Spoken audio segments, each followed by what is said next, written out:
Whales. Whales are large, intelligent mammals who live their entire lives in the water. They breathe air through their blowholes and into their lungs. They also have a sleek, streamlined body that lets them move easily through the water. They are the only mammals that have adapted to life in the open ocean. Whales are the part of the cetacean family that also include dolphins and porpoises.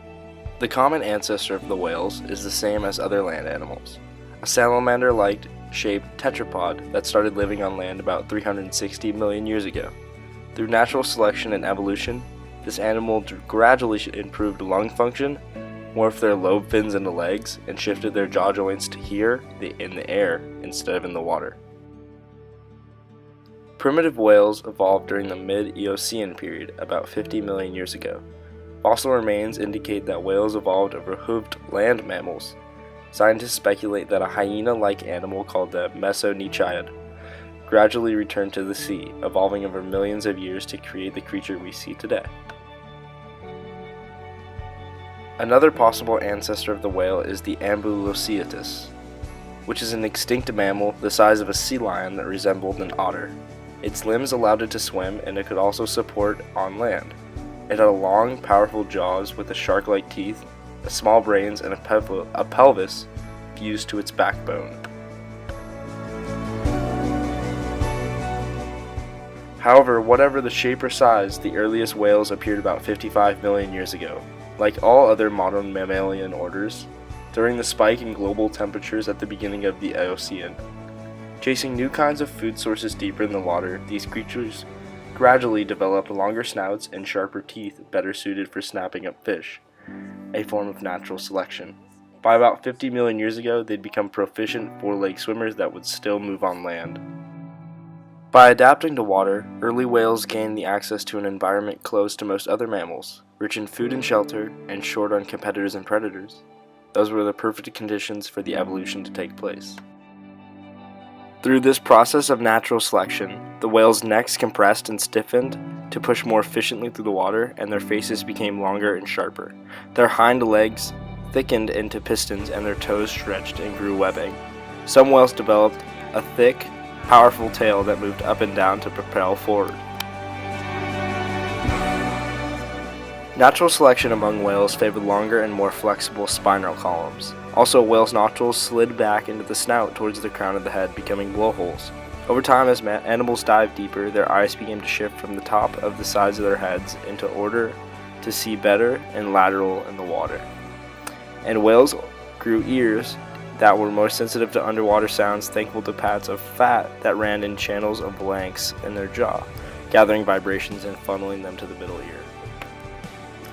Scientists have begun to conduct research dealing with the embryology, comparative anatomy, and the DNA of the past and present whales in order to get a better understanding of where whales came from and the steps that they took to evolve and what we see today. Most of what we know about whale evolution comes from Philip Gingrich, an archaeologist from Yale. In 1975, hoping to trace migrations of mammals from Asia to North America, he started fieldwork in the Middle Ocean formations in Punjab and northwest frontier provinces of Pakistan. Gingrich and his team excavated partial skeletons of fully aquatic whales like the extinct Basilosaurus and the smaller Dolodon. These creatures had dense auditory, ballet, and the other adaptations for underwater hearing, long, streamlined bodies with elongated spinal columns, and muscular tails to dive them through the water with powerful vertical strokes. In terms of modern speculation, it is largely agreed by biologists that different species of creations that we see today come mostly from variation of geographic location.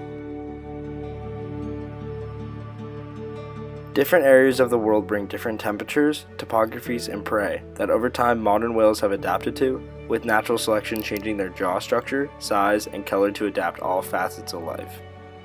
Over time, these geographic separations cause a change in the whale's reproductive traits, therefore changing certain structural features of a whale's body. It is a form of natural selection process and separation that we see different species of whale such as the beluga, humpback, blue, and orca. The role of evolution in our lives is even more relevant than anyone could ever think. One example of evolution is agriculture. Much of the agriculture and plants in our society are directly involved with evolution, especially through the insects and diseases that involve it.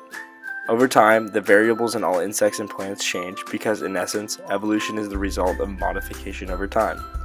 This relates to even agriculture, to understand that plants and insects change and in turn affect the economy and the food we eat. Another example of evolution is with biodiversity and biological systems. The understanding that even humans have and will change through evolution is beneficial to your understanding of your own body and even the world around you.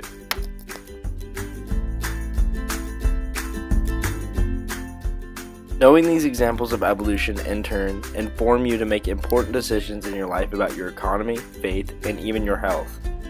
Your economy can take a turn just by the seasonal change of insects in the air and their continual strength against global warming. Your faith can radically change through the simple reason that science combats many metaphysical humanity birth stories.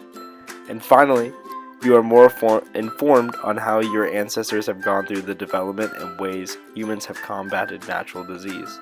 Overall, understanding evolution and biodiversity can not only inform you on your life and history, but change your entire outlook on the world you wake up to every morning, leading to helpful change in our entire community.